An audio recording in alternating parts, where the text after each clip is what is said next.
Essa é a Academia Particular Hanamaru, uma celebração da juventude cor-de-rosa, um paraíso secreto cheio de garotas colegiais. Ou melhor, certeza que são garotas? Taihai Heiwa Hanamaru Academy é um mangá de kotobuki sobre garotos usando saia. E bom, como existe uma versão do multiverso minha nesse quadrinho, eu me senti não só no direito, mas na obrigação de ler e trazer um achismo meu sobre isso. Meu nome é Juno, esse é o Corpo Negro Mídia Branca, e esse vídeo é sobre aquela vez que eu me tornei um aluno da academia que obriga garotos a usarem saia.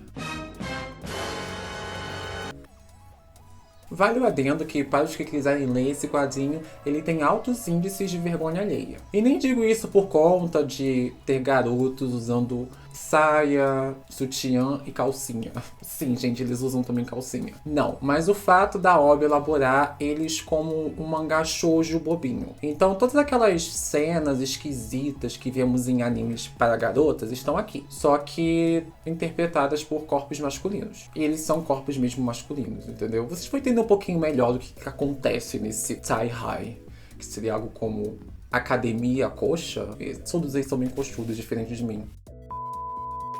Taihai Reiwa Hanamaru Academy começa com um dia normal na Academia Particular Hanamaru. Conversas sobre o cheiro da brisa do mar, crepes e gordura localizada enchem a sala até que Kiritani se irrita com seus colegas. Mas bom, ninguém se importa tanto assim com os surtos de Kiritani. Aparentemente, ele é o aluno que surta da sala. Eu já fui esse aluno, então...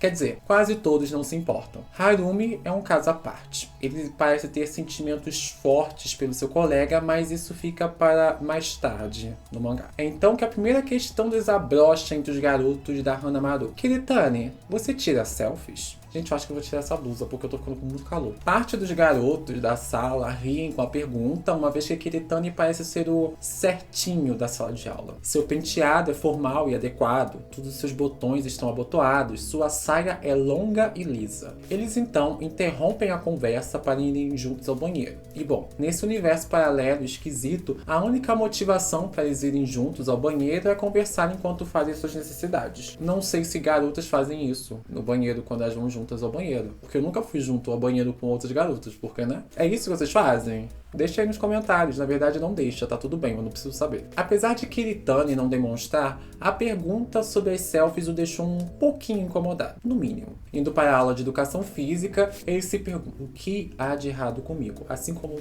todo adolescente já fez em algum momento da sua vida. É então que a resposta surge na sua frente. Ele não tem seios. Ou quase isso. É complicado. Porque não é bem ele ter ou não ter seios. Na verdade, aqui descobrimos uma qualidade interessante dos garotos da Hanamaru. Todos eles usam roupa íntima feminina. Ou o que seria pra gente roupa íntima feminina, mas pra eles é roupa íntima. Então eles usam também calcinha e sutiã. Quase todos. O Kiritani, por exemplo, ele não usa sutiã porque, bom, ele não precisa. Assim como eu, ele não tem seios pra colocar um sutiã. Mas isso já se torna uma questão pra ele do tipo, putz, será que eu deveria ter seios? Apesar que os outros garotos também eles não têm seios de fato. Eles só têm uma protuberância ali, entendeu? Não são seios. Vocês entenderam? Gente, eu falei que era vergonha alheia, tá bom? Eu avisei. Kiritani acaba adicionando isso à lista de coisas que ele não tem. Que são reflexos, personalidade, bom...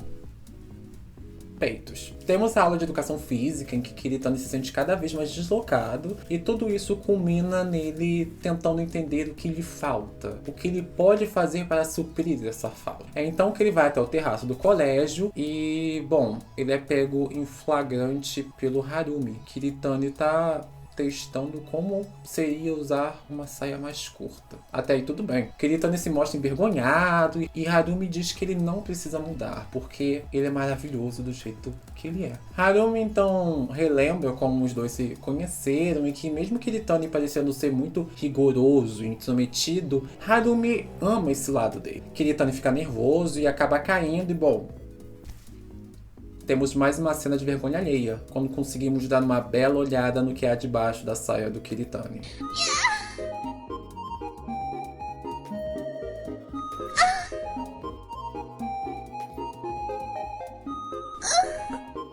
Gente, esse mangá é uma viagem, tá bom? Esse mangá é uma viagem. Machan, essa sua calcinha é muito fofa. O que eu não faço pra criar conteúdo, né? Gente, eu juro que, apesar de tudo, esse mangá tem alguns pontos interessantes que eu vou trazer. Então, assim, segura na minha mão e tenta confiar em mim. Eu sei que tá sendo difícil, mas tenta. Kiritani claramente se mostrou envergonhado com toda a situação. Porém, a atenção que ele recebeu de Harumi parece tê-lo influenciado, já que no segundo capítulo ele parece determinado a uma coisa. Ele quer ser popular.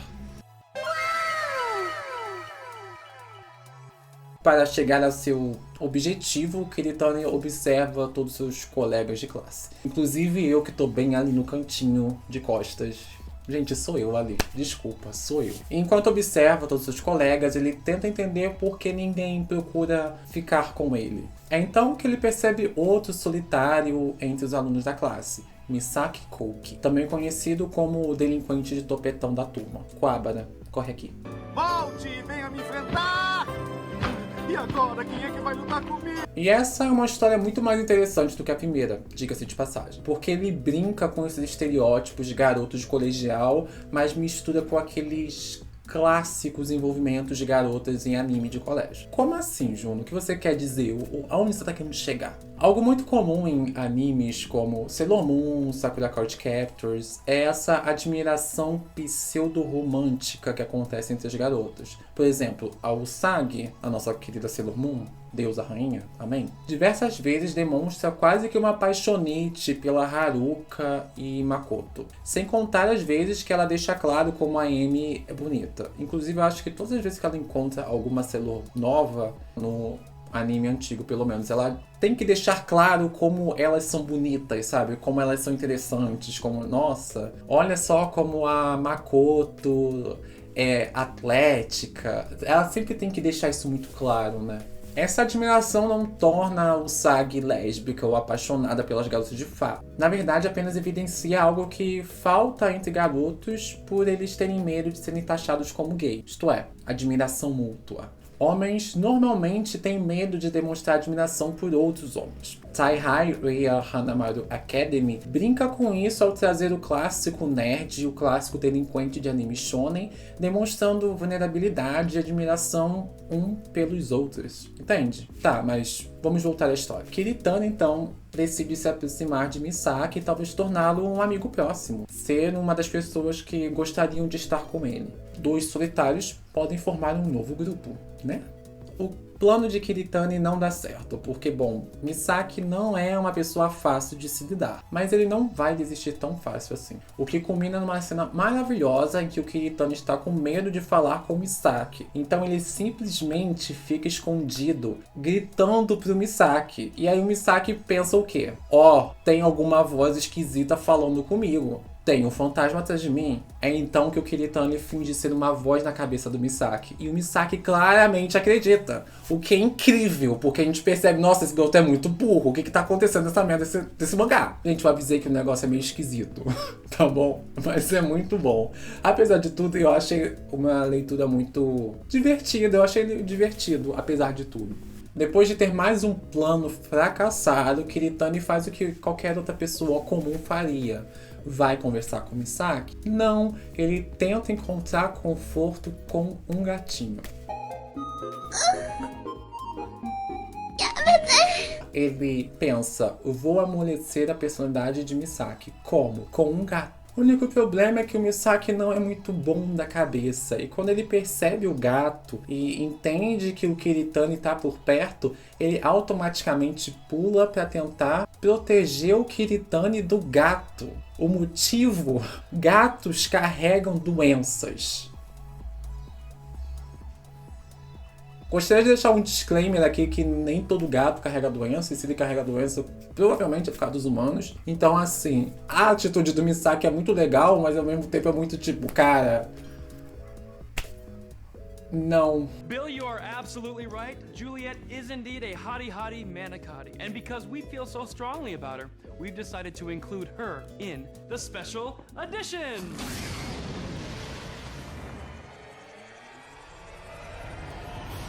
Ok, mas o que eu acabei de ler? Tai-Hai é curioso. Primeiramente porque ele não tem bem uma grande história. Não é sobre garotos se transformando em garotas mágicas ou coisa do gênero. Ele parece ser composto por pequenas situações que vão compor o quadro geral da Academia Hanamaru, como os famosos Slice of Life, aqueles animes e mangás que não se prendem a um grande arco, mas a acompanhar a vida simples dos personagens. A única particularidade desse mangá é ser protagonizado por garotos que usam saia. O que, diga-se de passagem, o ilustrador sabe muito bem como usar isso ao seu favor, vamos ser sinceros. Mas, fora o seu tom cômico e várias vezes desconfortável, tem algo de interessante nele. E é como ele parece explicitar como garotas em animes e mangás, em boa parte das vezes, parecem se transformar em apenas objetos para a trama. Como assim, Juno? Como dito antes, os enredos apresentados são sobre coisas pequenas, que acabam sendo maximizadas por conta da personalidade dos seus personagens. É como o caso da insegurança de Kiritani com o tamanho dos seus seios. Porém, todas essas questões são transmitidas como se fosse um homem escrevendo sobre o dia a dia de garotas no colégio. E é por isso que é tão cringe. Esses garotos não são lidos como pessoas, de fato, mas quase como objetos que vivem uma vida que, sinceramente, ninguém vive. E novamente, não porque são garotos usando saia, mas porque a forma como lidam com a situação é sendo fofo, caindo acidentalmente enquanto mostra a calcinha, ou conversando sobre tirar selfies, quem é o mais bonito da sala, etc, etc, etc. É quase um olhar masculino sobre a feminilidade, mas utilizando homens para dizer o quão ridículo isso tudo é. Por conta dessa abordagem curiosa, eu fiquei extremamente curioso sobre o gênero de Kotobuki, autor de Tai-Hai. Infelizmente, eu não consegui encontrar nenhum detalhe sobre a pessoa. Provavelmente ela deve ter vergonha de escrever sobre garotos de saia, o que eu acho assim, meu bem, você deveria sair das sombras, porque eu acho que você deveria ter orgulho de fazer isso, sinceramente. Você desenha muito bem. Porém, por conta desse tom sarcástico ao redor da história, eu acredito que tenha sido escrito por uma mulher. Eu acho que um homem não teria tanta sagacidade para escrever dessa forma sobre esse assunto. E deixar essa entrelinha. Deixando isso de lado, ler os 2 capítulos desse mangá me lembrou de outra obra que, particularmente, eu gosto bastante. Lollipop Chainsaw. Jogo de 2012 que foi relançado com algumas melhorias gráficas no último mês. Nele seguimos Juliet, uma líder de torcida e caçadora de zumbis. O jogo inteiro brinca com essa dualidade do fofo e estranho, do rosa e do decrépito, de uma personalidade fofa e bem garota e algo estranho, adulto e horroroso. Ele sempre trata Juliet como esse estereótipo de garota super feminina, que pensa sempre sobre garotos e roupas. Mas ao mesmo tempo coloca em suas mãos uma motosserra para, literalmente decapitar zumbis. Eu particularmente gosto de obras que não se levam a sério demais, e tanto Tai-Hai quanto Lollipop Chainsaw seguem por esse caminho. Ambas transformam uma história simples em algo tão ridículo que, ao fim da leitura ou da jogatina, a única percepção possível é que essa abordagem tão desprovida de sentido precisa ser uma crítica. Inclusive, tem uma conquista em Lollipop Chainsaw que é tentar olhar debaixo da saia da Juliet. O que eu acho um pouquinho extremo. Tipo, eu não acho que é assédio, porque isso é um assédio, deveria ser tratado como uma conquista em um jogo, mas essa é uma conversa para outra hora. Então, assim, apesar de eu gostar de Lollipop Chainsaw, apesar de eu achar que tem coisas muito legais, que você pode tirar leituras muito interessantes, ainda tem uns pontinhos problemáticos ali que você fica meio... Precisava?